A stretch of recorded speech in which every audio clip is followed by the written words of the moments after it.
Fort de notre expérience au groupe d'intervention en milieu dégradé, je me propose de vous présenter les règles pour la mise en place du masque, qu'il soit chirurgical ou de tissu. Il y a des règles à respecter afin de minimiser les contaminations lors de la mise en place du masque ou de son retrait. À travers une petite expérience avec un produit simulant, nous allons vous démontrer l'intérêt du lavage des mains avant la mise en place du masque, ainsi que le lavage des mains après son retrait.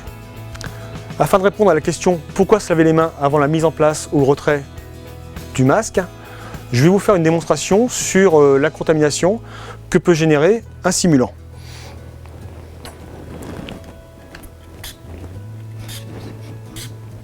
Voilà, ce produit est un simulant du virus.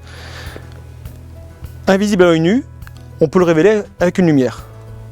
Si on met le masque sans se laver les mains, on risque de contaminer ce dernier au moment de sa mise en place.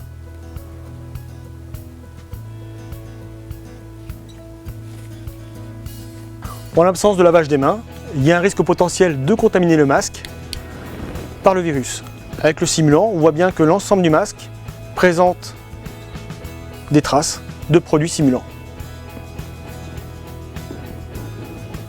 Voilà ce qu'il ne faut pas faire. Je vous propose maintenant de vous montrer la bonne procédure pour la mise en place et le retrait du masque. Avant la mise en place du masque, l'acte important c'est le lavage des mains. Vas-y, tu te laves les mains, donc tu prends une solution hydroalcoolique ou de l'eau savonneuse et tu commences à frotter la paume, le dessus des mains, l'espace interdigital, intérieur, extérieur, les pouces, le bout des doigts et les poignets. Cette opération, on doit la faire pendant 30 secondes. Ensuite, tu prends le masque par les brides, tu vérifies l'intérieur et l'extérieur du masque. Une fois que tu as identifié l'intérieur, tu apposes le masque au niveau du nez, passé derrière les oreilles. On ajuste le nez et on rabat sous le menton le masque.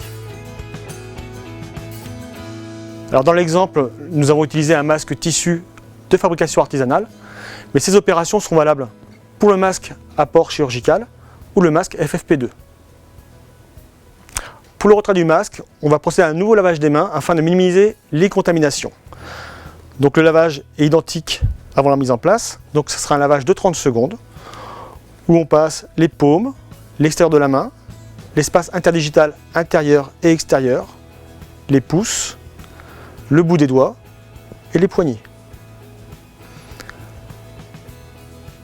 Le retrait de ce masque se fait bride par bride, donc on retire une bride et on retire la totalité du masque avec l'autre bride, en ne touchant pas le masque.